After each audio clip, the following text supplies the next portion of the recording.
Welcome back to The House Next Door, where real estate meets reality. I'm Anthony Harris. And I'm Barbara Gilio. Well, awesome. We have our second guest. What a joke. You didn't have a joke. Oh, well. You don't have a joke.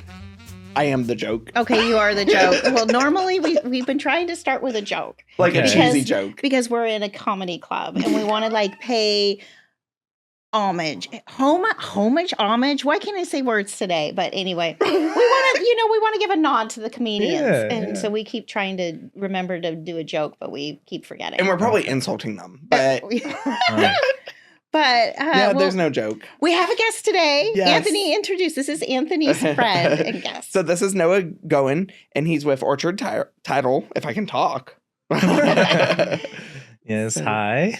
So you are in title, which a lot of people don't understand. Like, what is title? What do we do? Why? Because a lot of escrow in other states, it goes through lawyers, right? And so here we go through title. We're a title state. So what does title do, Noah? For those who don't know, just a Cliff don't Notes you just version. print papers or something? Yeah. Title Cliff Note version. We are the the finish line there. So that's the way I look at it. But we put all the paperwork together. We handle all the money. We make the transaction legally official, recording, transferring the property. And we're the neutral third party. So we're the only one in the transaction who is not looking out for a specific client, but we have a fiduciary responsibility to everybody. And I never thought about that. Yeah. They really don't represent anybody. They don't represent anybody, but they do have everybody. Yeah. They represent everybody. They represent everybody. Right. Yeah, absolutely. Yeah. What got you into title? Well, if I'm being honest. Did you hate yourself? I do now. No. Everybody in title falls into title. Nobody intentionally goes into it. Nobody sets out to do this. No, it's life's little game and you fall into it and it's everybody like jail. You just find yourself there. So that's the joke. That is the joke. And there's many times where I'm like, how did I end up here? Right. Why? But everybody starts off as a receptionist somehow at a title company. And that's how I started. And then I never got out of it. I tried and I tried. But it's fun because you're basically playing detective half the time. So you get all up in everybody's personal business. And it's like being a therapist for everybody. And I think that's why I've stuck with it. I love it. It's like the other side of real estate that we see, kind of the front loading side. Mm-hmm. And then you guys see all the closing, like the clouds on the title and all that. You see the whole other side. All of it. Divorces, family dynamics. Divorces people don't know about. Yes, I love it. One of my clients. Yes. Oh, that happened to one of your clients? Yes. It's the best part. It was an estate. It was a estate sale. He passed away. And kind of suddenly, he had cancer, but passed away really suddenly with the cancer. And his family, the siblings, all came in to sell the house, right? They didn't know because they were coming from out of state. And, they were close to their brother, but he didn't tell them everything. There was a secret spouse in the Philippines that was on the title. And so we had to get her to be okay with signing off her rights. And she had to do it through the embassy. It was this whole thing. Ooh. Yeah. So, it took us almost 40 days to close. Believe it. Yeah. So that seems quick. And we had to actually, you know what? Maybe it was more like 60 days. I think it was how many days is 60? That's too much. Too long. And we had to switch title companies because one title company underwriter just could not get through how she had to sign at the embassy, and the other underwriter was okay with how she was signing at the embassy. It was really weird. I don't remember the details, but it was a doozy. And no one knew about her. That was the fun part. I was like, so does that happen a decent amount? Life? Yeah, it does. You'd be surprised, especially when it comes to deceased people on title and the heirs trying to sell the properties. They have no idea. And especially if you don't go through probate and then, we do the heirship route And it's like a fun little messy. family tree. And I believe nobody. I get the info from them, and then next thing you know, I'm over here looking up death records. I'm looking up obituaries, going on Facebook. Oh, you really are a detective. Oh, yeah. You got to dig through there. You'll find siblings they don't tell you about. To half cut 'em out of the siblings. deal. Oh, yeah. Yeah. They want that money. I mean, I get it. But like, also, I love to ruin some people's day. So it's gotta be fair. I love it. Yeah, we were going to do that with another one I had that was estate sale. And there was a lot of siblings. There were some siblings that were adopted and some siblings that were part of the family but weren't officially adopted. Yeah. So that's a whole thing. They still get it. And they get a slice of pie. Mm-hmm. And Wild. we were going to do heirship because it was going to probate and nobody had any money, right? Or the time. And so it got kind of dicey when people were saying who was related to, and who got something. It was crazy. That's why I tell people you can't be promiscuous. It's going to cause problems. It is. Don't have any children. That'll solve the problem. I had one that had 13 heirs. And one person incarcerated, one person dead. Well, the dead person doesn't get anything, but do their spouses get something? Yes. Their spouses get something, but then again, like also if they have kids, their kids get a little slice, and then on and on and on. Yep. So those have to take when you're doing I'm going to say it wrong. Heirship. Affidavit of heirship. How long do those usually take to close? That fully depends on how cooperative the seller's going to be. If you give me the info fast and it all checks out, we can make it happen in a couple weeks, but usually months. Yeah, exactly. Ours was probably about, I was going to say probably 2 months, but they had an attorney for the family that already got a lot of it, but the family did not agree on things. So the families never agree on things. Exactly. Yeah. But that was going to be a problem. So the attorney made them all sign an agreement that if they didn't agree at closing, then they would get cut out completely out of the deal. Interesting. That's one way to go about it. And so it made one person in control, and it said they could accept an offer up or above this amount. Uh-huh. And if any of the parties did not cooperate during the sale of the property, then they would get nothing. Oh, that stresses me out. That stresses me out too. It was and it had to be because they already tried to close once and it went bad. So, and when we closed, there was 2 family members that one came in and told the escrow officer F off. I'm not signing F in anything. And then they came back like an hour later and signed. Of course they did, because they wanted their money. Of course. I love that. Well, we kind of got segue. We did segue because this is title. I mean, this is what it is. So a lot of people don't necessarily know what title does. And so I think you kind of touched on it a little bit, but what does title do? What is escrow? What is a clear title? What is your process in selling a home and transferring ownership to the new owner? Okay, yeah. So let's just start from the beginning. Like, you go under contract. We're going to order a title search on the property. That's basically searching county records, judgments, name searches, everything like that. So we not only check the property, we're checking you. Yeah. You don't pay your credit card bills. You owe somebody money. It's going to come up. So it's basically a background check on the property and you. So we verify each party. So all the sellers, that's the whole point. That's why you go through a title company. We verify who you are, we verify the facts, and then we verify what the requirements are for the buyer to obtain title to the property free and clear. Nobody wants to buy a property and then turn around, next thing you know, there's a mortgage that's owed on it. Well, if it didn't get paid off, too bad, so sad, you inherited that. You inherit the problem. Yeah. Oh. So that's what we do. We make sure that you get free and clear title, that you're getting what you pay for, and nothing more, nothing less. Sometimes those surprises come up, and not saying it's always 100% clear and taken care of, because that's the point of title insurance. Right, things get missed. And when they get missed, if you don't have title insurance, you're stuck with it. You have title insurance, well, you don't have to pay for it. It's on the title company. Right. So that's the benefit there. And then While that's happening, we're also handling the escrow. So that's where the fiduciary responsibility comes in. We take the earnest money deposit, the option fee, and we hold that until closing. And of course, as you guys know, you see it on the closing statement, credits, debits, everything there. So we pay everybody. We make the least amount of money in the transaction, but we handle all the money too. I never thought about that. Yeah. You guys. Yeah. I haven't either. Yeah, I know, right? I love cutting checks and sending wires, and I'm just like, oh, Where's wow, mine? that's gonna take me another 7 months to make that. Right? Oh my Yeah. gosh. But that's really a good description of it, especially title insurance, because it tends to be one of the larger closing costs for sellers. It is. And oftentimes they say, well, what is that for? And I'm like, trust me, you want it.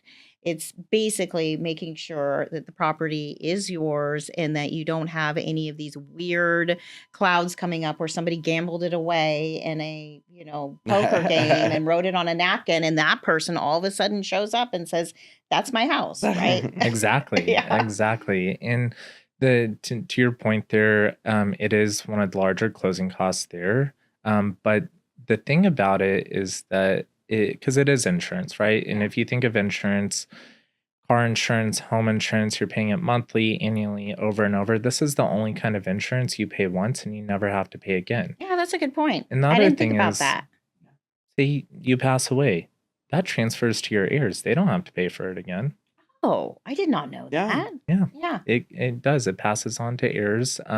It's the most regulated insurance in the game, and a lot of people do have a big problem with it. Well, they don't want to pay it, and technically in Texas, it's optional. The contract says that you're not going to find a title company that's going to close you because No. we're not going to work for free. That your escrow fee is not paying the bills. Right. Right. So there is a greater purpose to it. Yeah. Well, it's super important, and it is something that I always get kicked back on. And once I explain what it's there for, it's okay. So Yeah, do I you think we do need that. Do you think it should be a buyer's expense or a seller's expense? So that's Ooh, a great question. That's a really good question. I have my opinion, but I think that it makes sense that it's a seller's expense. I actually think it should be paid 50-50. I close in 38 states. So half of the states buyers pay for it, the other half sellers pay for it, but you can always negotiate it half and half. And I mean, the problem with our contracts though is it's only 2 check boxes, and if you want to do 50-50, it's kind of challenging. Yeah, you could just mark off both boxes. That's how I see it. Yeah. If you have both on there, then I'm like, okay, it's 50-50. I could see that. Yeah. Yeah, it's just like the escrow fee. I think it should be split. I think it should be a buyer's expense Because they're buying the insurance that's going to pass down. It's their insurance on their property. Right. That does make a lot of sense. And two, if you think about it from the point of from the time the property is built, the builder hardly ever pays it. So the original buyer paid it, and I think it should just continue to be on that that way. path, the trajectory of buyer paying. Well, it kind of does make sense. I mean, they're Why would a buying the seller- insurance. Why is the seller insuring the property that they're? Yeah, you've already paid for it before. Paid for it And before. That's the whole point, to guarantee you have the clear title. And same with surveys. I feel the same thing. Surveys are a buyer's should expense. be, but as a buyer's agent, I always put listing. Yeah, and I have to change that as always a listing agent. I go, would you please make this contract clean? But part of my thought process on that too is that if we have to back out for any reason, what is a survey on your property going to do for us? True, that's a Nothing. good point. That's a good point. But it's a buyer expense. It's their house. It's going to be their survey, and oftentimes it's their lender who's requiring it. So. True. I mean, we don't require it actually, so it does come down to pretty much the lender most of the time. But also, if it's lot and block, I've never understood why we need surveys. It's platted. That doesn't make sense. This makes sense for acreage. Yeah. Well, that's what. Yeah, it makes sense. Meets for and bounds, acreage. great, but and like I have a listing in Smithville. It's on 5 lots, and it's half the lot. yeah, It's an old town, and there you want it, right? But it's interesting just on that survey issue. I've been seeing a lot of condos lately. Lenders are starting to require them. The freestanding condos, especially. We were just having this discussion. Yeah. We were fighting about this. Like, we weren't fighting about it. She had an offer that came in with a survey, and I was like, you don't get surveys on condos, and it needs to be on the condo contract. I've had 4 in the past month. Okay, so this is a thing. But it goes on the condo contract that doesn't even give you the option No, it doesn't. But if the lender requires it, it's on the buyer. Well, unless the seller's nice enough. But that my seller doesn't have it. He can't track it down. It doesn't exist, probably. Well, no, maybe he's like, in a way, that's a good point, because he's like, I don't know if I ever got that's how it used to be. Was you didn't have surveys on detached condo or it's a detached condo, and then I got an offer that came in, and the buyer's agent was a little snarky with me in saying, "Where's the survey?" And I said, actually, we haven't been able to track it down, and because it's a detached condo, I'm not really sure we need it, because I was talking to Anthony about it. And he's like, yes, you do need it. He sent me and he was like, I'm pretty sure. And then he did the smile emoji face of, I would have lost it then. And I was like, so for the people that I kind of wanted to just be like, here's another emoji. The middle finger. For the people that are driving and not looking at the video, Noah literally rolled his eyes when you said it. Yes, yeah. But so that's interesting that you mentioned that, because that was something that we were debating about, and that this agent was so sure he was right about.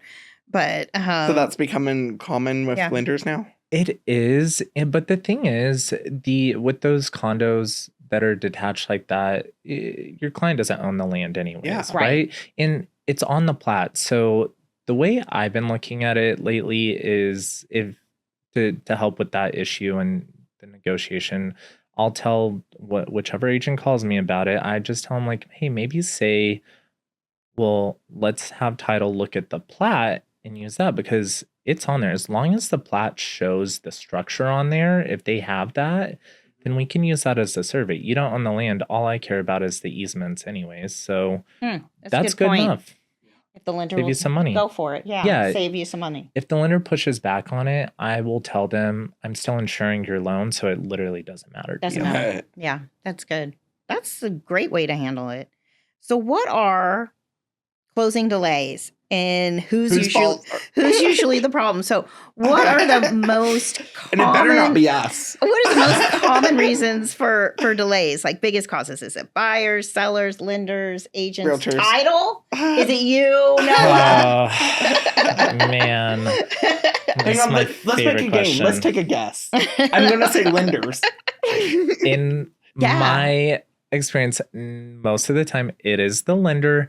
I'm not saying it's the lender specifically, but they are trying to get all the info they need, right? They know what they need to do.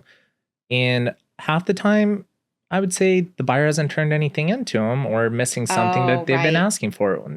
Nothing you can do about that until somebody gets you what you need. But I do find that lenders tend to stay quiet until last minute, and it's like, why didn't you say something? You had weeks to do this. I'm over here excited, I'm ready to go, and then you're not ready, so I gotta tell people, and then who do you think gets bitched at first? Yep, but that's okay. It's all right. I tell people all the time, like, let it out. I'm here to be your punching bag. And then we hee hee ha ha. And then I'm like, now call them and chew their ass out. So lenders are usually I would put number 1. And then number 2, I would say choice. Well, I'm going to say number 2, I would say going to be your seller and title tied. The reason for that is we're waiting on something from the seller, but it goes back to the same thing. Have you been following up? There's been times where I can only follow up so much, and then I have things to do. So if you're not ready to sell your property, I can't force you to. People don't love that answer, but you know what I need. And again, I'm not going to call you 6 times a day. Yeah, you have other things to do. I copy the agent. and they're aware, and then I move on with my day, and if we get it, we get it. If we don't, we don't, and it's okay. Everything's fixable, but there's going to be a delay. There's going to be a delay. Yeah. And then again, as far as agents go, I don't really feel like that causes too much of a delay unless we're waiting on some kind of amendment. Right. But I was the culprit there. my buyer wasn't signing this last minute but amendment. then what are you going to do about that? I know. And I kept like, Print it out and bring it to closing with Yeah, you. no, so there is that. Like There's that is yeah. always the option. But the only delay I think agents cause is like, and it's funny, this triggers me, but they're like, I'll do it on all my transactions now. where's my wire? Oh. You don't have your wire because I don't have what I need. So If we don't have your- I'll hold your money because I know you'll give me what I need. That's right. Well, that's what Compass does. They won't send out a CDA until Yeah, and if I don't have your everything. CDA, same thing. Like I'll still close if I don't have your CDA. Yeah, you're just not getting That's paid fine. that day. Yeah. Yeah. that happened to me with the We're last not holding brokerage. that up. Oh my gosh. Okay. So for you, what is the biggest realtor red flag when you're dealing with somebody like that you see? And you're like, oh, this is going to be one of those transactions. And it could be a seller or a buyer too. Honestly, the red flag is when I look at that contract at first and I see there's initials missing right off the bat. I'm That's like, it. You're done. But I'm guilty of this. here we go. And then I'm just like, here we go. Because if I don't say anything, it's going to come up later. It has to. Yeah. And then if I do say something, it's like, stay in your lane. I'm like, okay. But I just know right away that it's going to be a bumpy ride, and I buckle up. You're buckling up already. And I pour my Tito's. I was going to say, you got your Tito's. You've got a little Xanax on the girl. side. You're ready to go. My Yeti is ready. My Yeti is ready. That's what this one's going to be called. This episode. My Yeti is ready. Title questions. I love it. Oh my gosh. Okay. And So that's a pretty big red flag. That's a big red flag. No, And I guess the that counter question to this, what makes a great agent? Like when you're like, oh, this is going to be a really good transaction. My favorite thing is when from the agent or their coordinator, I get the intro email and it tells me their team, the opposite team, so agent, coordinator, all the contact info is there for your client. That's the number one thing. They're like, send out deposit instructions. Why haven't you done this? Who do you want me to send it to? Right, I don't have the contact info. I have no contact info. Yeah. And so that's the communication. I love it. Just like, I think everybody wants that clear communication. But if you get me what I need right off the bat, I will do backflips for you. Like literally, that's my favorite thing. If I have that, I'm very much like white glove service. And I'm like, you want to sit and chill? I got you. I'll babysit your client. You gave me their info. We're good to go. Yep. That's a good tip for me to know. Well, and Noah called bring it all to Noah called one of mine because, lenders don't balance the settlement statements till the day before or the night of. Right. And so my client had questions and he called my client and at like 6:00 on a Friday, Thursday night. I don't know. Yeah, middle of dinner. Yep. Like, here we go. But yeah, no, that's the other thing. You guys work 24/7. You're not really off. And that's kind of the same way I look at it. Same with buyers and sellers. They're at work all day. What? I'm, in my day. So no, be available when you guys are available and need it. So just the communication. It's already a stressful process for everybody involved. So it is. Yeah. And my transaction coordinator is really good about that. She gives all of that up front to the title company. I feel like mine does. No, yours doesn't. No, I'm just making that up. I don't know. Well, just wait until we have a deal together. Oh, that's going to be the worst deal ever. We're going to break up. oh Lord, I'm going to negotiate the heck out of her. Therapy session here after. Pretty much. Where's the Yeti? Yeah, exactly. Where's the We're ready ready for the Yeti. Do you have I know you've got to have one, but you have like a really good, kind of horror story of one that you feel like You could share, and even if it's naughty, we share naughty things. Well, not so much a horror story. More, I mean, it's frustrating for everybody involved, but it was kind of like did this really just happen? Had a buyer come in, and it's probably $1 million+ property downtown, and lender worked their ass off. I worked my ass off. We're all there, and it was just a pain the whole time. The guy gets there, and he's signing his closing papers, and I'm explaining what everything is, and we get to the notice of making fraudulent statements that everybody has to sign when you're getting a loan. In Texas, it's $10,000 at least a fine, and then prison time is like 10 years. And I'm thinking off the top of my brain here, but it's ridiculous. It's actually kind of like you can get away from murder for less. Right. This guy is like, oh, I need to use the restroom real quick. And not uncommon, those loan packages are way too thick. Yeah. And it's So you're been not a thinking minute, anything. and we're chilling. The agent's chilling. I'm chilling, and I'm running out of crappy jokes. Right. You're like, And okay. I'm like, okay. And then he's like, I'm going to go check on him. The guy left. He just straight up left? Yeah, I guess he lied about his income or something in the loan, and he got scared and darted. Never had it happen before, but it just blew my mind. He just disappeared. Never heard about it again. Anything like that. But yeah, he saw that there was a consequence. Oh, yes. And then he's like, maybe not. I don't know. But then he's also in breach of contract with the seller. Right. So pick which one's worse. Yeah. And then some other things that have come up that are just scary moments. And this is kind of another reason, like, you want to close with a title person that knows what they're doing. Red flags, especially when it comes to older clientele that are selling property. Elder abuse is real. It is a thing. There are kids out there trying to manipulate, forcing people to sell properties, or they aren't all mentally there. Like, these things happen, and people don't care. They're like, oh, well, it's my mom. I know what I'm doing. I'm like, I don't care. Like, she has her own free will. But that has happened a few times where I won't close a deal because I will eventually figure out that they're being forced to do something that they really don't want to do. So there's some scary stuff out there for sure. Wow. I wanted to talk about wire fraud too. Okay. Yeah. I don't know. If you were here, Noah just got a little pale. So, like, sit up. Luckily, I've never had. Suck it in. Right. Luckily, I've never had any clients that have been a victim of it, but I know it's out there. Yeah. So, I'm sure you've seen it. Oh, yeah. 1 in 4.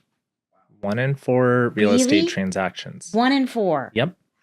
That's a crazy statistic. 1 in 20 actually fall for it. And I believe, according to NAR, this past year, $275 million annually is what happened. Gets fraudulently wired to other places. Oh my God, that's a big number. And I mean, yeah, that's insane. Yeah. And wire fraud is such, as we all know, big deal. Yeah. And every title company should or already does have in their email signatures like wire fraud, wire fraud, wire fraud. And the most important thing is like those wire instructions never, ever, ever change. It's funny though, you can tell people that on the phone in your emails. Oh yeah. But they don't read them. They don't listen. And that's why it happens. Yep. Mm-hmm. And wire instructions tell you, pick up the phone and call. Do that. I tell that to my clients every single time. And I said, I will never send you wire instructions ever. And the crazy thing is, I've worked with plenty of agents that have saved my wire instructions on other transactions, and they'll save them and send them to their clients outside of escrow. No. You can't do that. Insane. No. And that's why shit gets taken away. Like that's where'd your money go? Well, I don't know. It's in Timbuktu somewhere. I don't know. Yeah, and you can't get it back. I don't want that liability. You can't get it back. You think about that. You just sold your house, right? And you have this big chunk of money that let's say $300,000, $400,000 that you're going to be putting down on this other house. You wired it to the void. Yeah. And So- too bad, so sad. It's gone. Exactly. So I know someone that sold a $3 million home and got it was fraudulent wiring instructions the day before closing. Mm-hmm. And did they lose the money? No, they caught it right in time. Yeah. The agent's email got hacked. Oh, I always worry about that. Yeah. But with Compass now, it's double, like the I know. double factor. I think there's more safety. That's why I don't use like my own Gmail, and I always use my company. I mean, it's a pain sometimes, and I know there's a case for having your own like Barbara sells Texas at barbarasells.com Gmail, but I feel like my clients are more protected when I use my company's email because they have so many fail And stops. my Gmail is set up, or my personal email is Yeah. set up the same way that yeah. Compass is, Compasses, yeah. where I have the double factor. Well, So have you ever had wire fraud that you personally caught? yes, absolutely. So I've had a couple of instances. So we utilize some really great technology, and the thing is, buyers and sellers get frustrated because everybody has their own secure portal, right? Right, So the yeah. lender, title, Yeah, they all have their maybe portals. agents, yeah. and I get it. It's frustrating, but There's a reason. there's a reason. And also, real estate transactions for most people are going to be the biggest transaction you ever make in your lives. Oh, heck yeah, it's the biggest ones I would that think I I would rather spend an some- extra 10 minutes being frustrated to do something securely. right. But so one thing that we use is called certified, and that verifies not only our identity but their identity, and it keeps a register, like a national register of all like the bank's wire instructions. So if we get something back from somebody, we're collecting those wire instructions, and it's like it knows the IP address of where these instructions are being provided from. So we'll get a red alert that this is actually North Africa. Like this is fraudulent. And I've had this happen. Certify will stop, they'll call us. And so that's a flag, a great tool for us. That's an amazing tool for you. Yeah. Yeah. And then I had one recently where we were doing a line of credit for somebody before they sold their home. And we're going to send the proceeds to the new home title company, which I actually think if you're going to be selling a property and then buying a new one, don't have the money go to your bank account from the title just company. go to Have the the title company do it, because then Yeah. it's still on us. Yeah. I But- have clients do that. They we got the new home wire instructions from the lender who was doing the equity. And I'm looking at them and I'm just like, okay, like they look normal, but I always will go double check, especially if it's out of state, the new home. Yeah. And I'm looking at it and this doesn't really look right. So I call them, and sure enough, this is why you pick up the phone and verify the wire instructions. It was not them. So I said, hey, send me the email you got this from. Well, in 2 seconds, I knew. I was like, this is not this title company's email. So, Wow. and they get better and better every year. And eventually it's just smarter. going to be almost impossible. I don't know. But Like you have to be cybersecurity. Well, yeah. You know? Well, and the same thing with lots. There's no protection to make sure that this person actually owns it. Yep. And that's, again, the whole point of title insurance. That is the whole point of title insurance. Yeah. Because when I had a lot listing, the title company called me because we were using the buyer's title company. They just wanted to use the title, and I wasn't going to die on that hill. And so they called me and they said, so have you personally met the seller in person? Have you seen them? And I said, oh, yeah, they're friends. And they're like, okay, we're not worrying about this one. But there's Yeah. so much lot fraud. There it is. And that's Yeah. the biggest issue right now is the lot fraud. Yeah. And so we will go to the county, see what the actual mailing address is, because obviously it's not going to be the lot for the owner. And we Right, mail a sure. letter off, certified letter. And it's like, if you don't respond by the close date, then there's going to be a delay. You're not going to close. Yeah. Yeah. So, Ugh. scary Well, world. let's play a game. Okay. Noah, you want to play a game? I love playing games. Okay. This is Noah gets to answer. I can't. We can't answer. Okay. Like I'm yelling at you. Like I'm probably gonna be the one who answers. Okay. Would title insure this? Okay, and here are your answers. Yes, no, maybe. Okay. Oh, my So boss isn't scenarios. listening. Probate never completed. Yes, if Maybe.